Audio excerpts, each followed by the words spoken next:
Hello everyone, this is Unlikely Waffle here.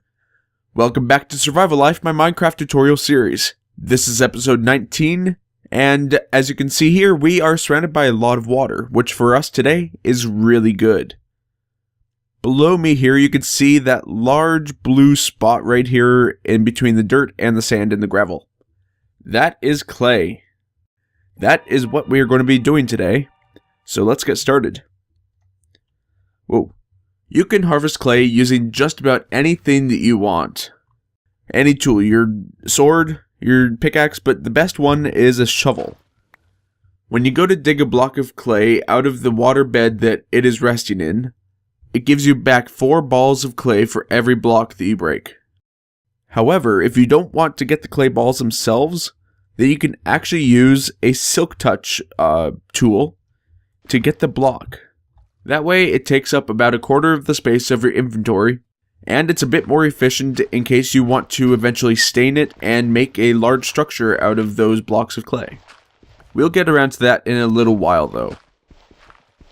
Today we are going to be using quite a bit of clay, so I'll be down here for a little while searching for as much clay as I can get my hands on. I'll meet you back at the house in a minute. Alright, I am back at home now, and it actually did not take me as long as I expected it to because we actually had a lot of clay in the areas around us. So maybe 10 minutes or so.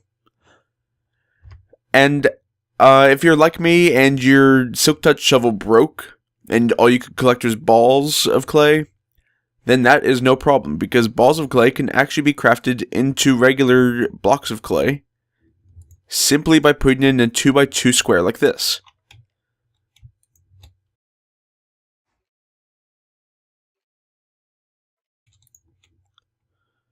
And there we go. Both balls of clay and regular clay blocks can be cooked in a furnace. When the blocks of clay are cooked, they produce hardened clay blocks. The hardened clay, as you can see, now has a reddish, orangish, brownish color, unlike the normal gray color they are when they are raw. And when you cook regular clay balls, let's just fill that up all the way. Then they will turn into bricks. Same color, that reddish-brown color, except these are bricks instead of blocks. Just be mindful, however, that once you turn these clay balls into the blocks, then they cannot be turned back into balls. Let's just fill these all up and cook the rest of them. There we go. All of it is complete. Let's just grab the extra coal out of there. Make sure there's nothing hanging around there.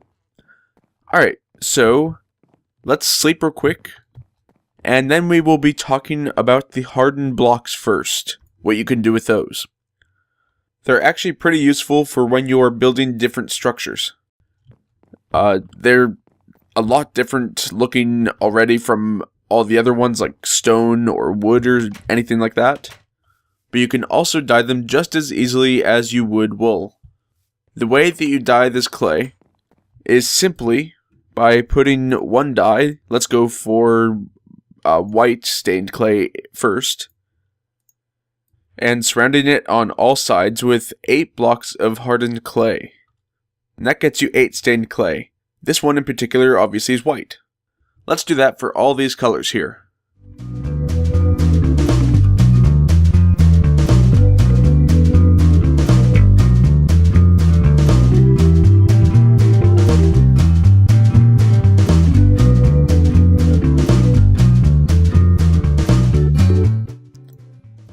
And there we are.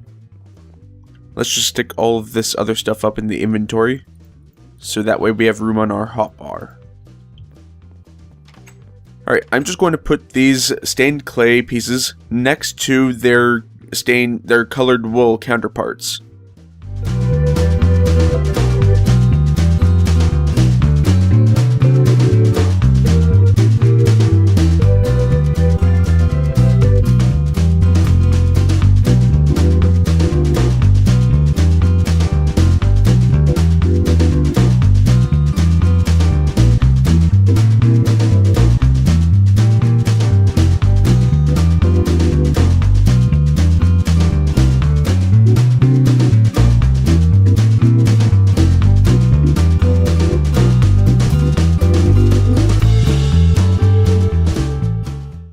that is how it looks. These are all the colors of the stained clay. Right here is just the regular hardened clay, unstained at all. If you want to break down clay blocks like this, all you have to do is use any pick, and it'll go right to you. You may notice that some of these colors look very similar to what they are supposed to be, like black looks very black, red looks very red. But cyan, that is almost a very gray color. And white, that's kind of a beige, a very light beige. Gray is kind of a musty purple. That's because, as I have said before, the natural color of the hardened clay is a reddish, orangish, brownish color. So when you mix any of the other dyes with it, then the color of the dye kind of mixes with the color of the clay. Like if the clay was naturally yellow and you dyed it blue, then it would look a little bit green. Black, that doesn't really mix with it all that well, so it just kind of produces a very dark brown, almost black color. Brown is a little bit lighter brown. But when cyan, which is kind of a bluish green, mixes with the red, then it creates a dark, very smoky brownish blue. Alright, now it is on to the cooked clay bricks. With the bricks, you can actually do a couple of different things with them, unlike the stained clay. When you have your crafting table open, you can put 3 bricks in a V just like you would to make an iron bucket. And that gives you a flower pot. Let's see, I had some saplings over here. Let's just grab them real quick. Yep, sapling. Grass. That works. You can just put this flower pot on pretty much any surface you want. So we'll just put it in the middle of the floor for now. Into this pot, you can actually plant several different kinds of plants. You can have any 1 block tall flowers, any saplings you want, cactus, or even a red or brown mushroom. Witch huts, which we will get around to in a future episode, naturally spawn with a flower pot and a red or brown mushroom in it. So we'll just change that out. However, you can't just put any plant that you want in it. Like, for instance, grass won't be planted in a flower pot. Let's just go grab some cactus real quick and I'll show you that one. This is what cactus looks like when it is put in a pot. And poppies look like this. Like I said, pretty much any 1 tall flower works. Another thing that you can do with these bricks is instead of making flower pots, you can also put them in a 2x2 square, not like that. And that gives you brick blocks, which look like bricks with mortar in between them. Let's just make all of these bricks. And then with the bricks, they work pretty much just like any other block that you would use otherwise. You can make slabs with them. And you can also make stairs. I think that today I will use these blocks to make myself a nice outdoor wood-fired oven. I just placed these 2 brick blocks like this. Place both of the furnaces on top of those blocks. Then I'll place a couple more blocks on either side. Then we'll put a couple of stairs on either side of this, as well as on the back.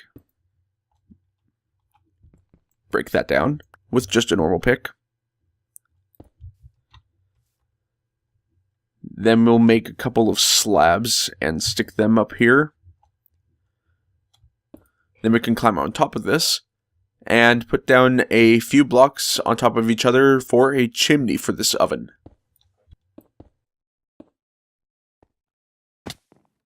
Although that chimney is a little bit big. That's alright. And that is pretty much how you quickly put together an outdoor oven. Alright guys, that is going to take care of bricks for today. I hope everyone enjoyed it, and if you did, please feel free to leave a like and a comment below, and I will see you next time. So long everyone.